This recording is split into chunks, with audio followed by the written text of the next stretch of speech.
I've gone to Tesco and checked out their free from range, and I've bought a load of gluten-free items from the store. This has got to be the most requested video from you guys. I've had so many comments and direct messages on Instagram asking me to do some gluten-free content. Now I've got to say, this cooking is very unfamiliar to me. I'm not gluten-free, I'm not dairy-free, I'm not wheat-free. I eat literally anything and everything. So you're gonna have to bear with me on this one. If I make any mistakes, then I think you can let me off. Now I know an ongoing problem is free from food is all very, very expensive. And as such, we are cooking everything using £10 worth of food from Tesco's free from section. Everything else I'll be using is things that you would get in your standard food shop, don't cost too much money at all. First things first, if you hadn't already guessed, I'm going to make Hunter's chicken. This one is milk, wheat, and gluten-free. I mean, I thought Hunter's chicken sauce was just barbecue. One thing this video will not be is vegetarian or vegan. I am going to be using meat, so just bear that in mind. I am going to be using some free from cheese. I am aware that cheese isn't generally gluten-free, but just in the spirit, I'm using anything from this free from range. Other ingredients I'm going to be using for this, I've got some bacon and some chicken thighs. And then I'm also going to be doing some herby potatoes and some broccoli on the side. I guess this video isn't necessarily going to be how to cook gluten-free because it's new to me as well. It's more gonna be me trying out these alternative items and seeing what I think of them. I will give my honest opinion. I'm literally gonna follow what it says on the tin. Only I don't have chicken breast, I've got chicken thighs, but I think that's fine. It should be yummy, I hope. Starting things off nice and easy, we just literally seal our chicken breast wrapped in bacon. Give those a nice little flippy flip. And we'll leave those for 2.5 minutes or so. Done, and apparently we just pop them all into an oven-proof pan. Then we take our Hunter's cooking sauce, pour it over this entire thing. It's basically just barbecue sauce, right? I guess it's more dairy-free than gluten-free and so on. It says to give it a mix. There's not really much to mix. We'll just kinda now into the oven. And now we do our dairy-free cheese. We sprinkle it everywhere on top. And then it's just back to the oven for about 20 minutes.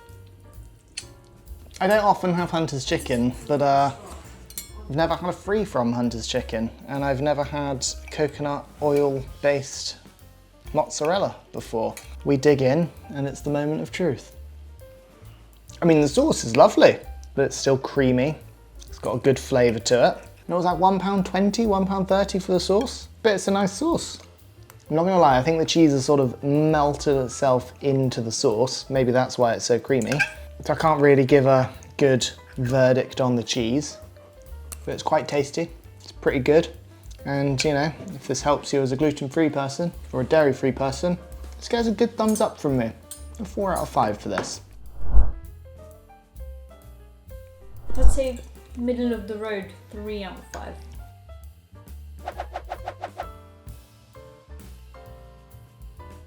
Okay, so time for a little bit of proper gluten-free baking. I'm going to try and make some gluten-free bread with some gluten-free flour.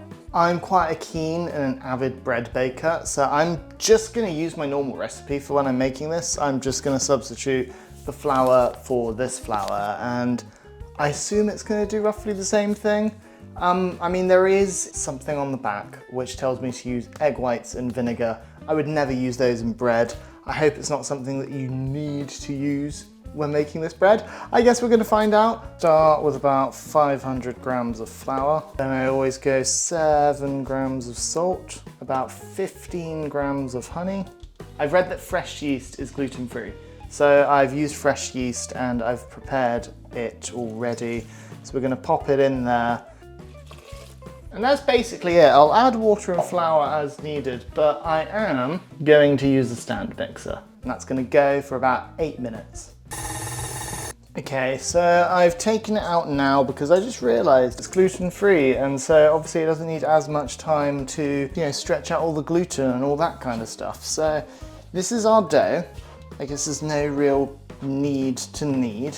It's a nice looking dough. So we just gotta hope that it rises well, and that it bakes well. And there we go. That now needs to prove for about an hour. And to do that, I'm actually going to use the air fryer because this air fryer has a proving function and I've not used it before. So I figure now's as good a chance as any. And guys, I'm going to put it on the screen, but I said this in the last video as well. If you check out my air fryer video, you do have a chance to win a free air fryer up until the 26th of April. So please watch it, enter. 1 hour later. Surprisingly, and that has risen really nicely. It's a nice seeming dough. It is a nice seeming dough. So all we're going to do now is I'm going to oil and gluten flour my bread tin. This is going to go into it. Going to give it another half an hour rest. Then in the oven we go. Been in the oven for an hour. That is the least appealing loaf of bread I have ever seen in my life.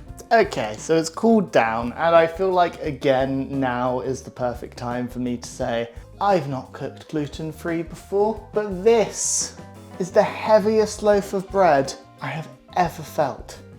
I mean, I will give it this. It does pass the feeling hollow inside test, which is what I would normally do. Let's get this thing cut open and see what the inside is like, see what the taste is. It's dense.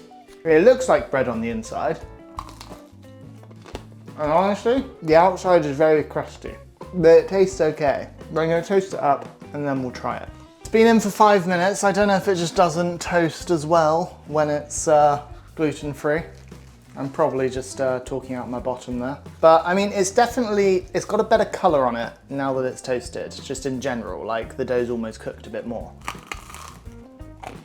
I mean, it's still a very dense bread. If I've done something wrong, I don't know. Let me know in the comments below if you often make gluten-free bread. But as it stands, and I normally make very good bread. Like, honestly, I make very good bread. But this, 1 out of 10, 1.5 out of 10 at max. Definitely something I'm gonna have to get better at. So far, we have had one resounding failure and one pretty decent meal. I think I gave it a 4 out of 5 last night, didn't I? One meal left. I am going to be making a very free-from lasagna because we've got the lasagna sheets, which are obviously gluten-free and normally made with flour. We have a jar of white lasagna sauce, and I normally make my own white sauce or roux, and obviously that's got both milk and flour in normally, so that's, you know, pretty filled with gluten and dairy. But this isn't. The cheese we'll be using is these mature cheddar slices and the rest of the free-from grated mozzarella. Otherwise, it is going to be a meat lasagna. I am going to be using my normal meat sauce that I make, which is pretty much just, you know, tin of tomatoes and some mincemeat, maybe some mushrooms, that kind of thing. And yeah, I'll get all that ready and then we'll build this lasagna. Now I am only slightly mildly worried that this is not going to be enough of this sauce. This is going to be a lot of lasagna for just 2 people.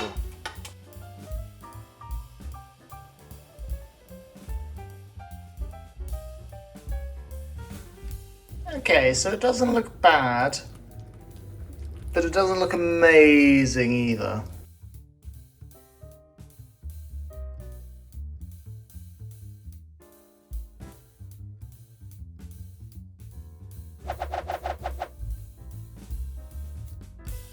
You know, it does look alright. I like a sloppy lasagna, and this is a sloppy lasagna for sure. I just hope that the sauce and the cheese and the lasagna sheets hold up. So let's dig right in. But it's held together quite nicely already. Lasagna, by the way, that is like my top tier dish. That is the thing, like, it's Carolina's favorite food, and I think it's what got her to marry me as well, my lasagna. She's nodding, she's literally nodding.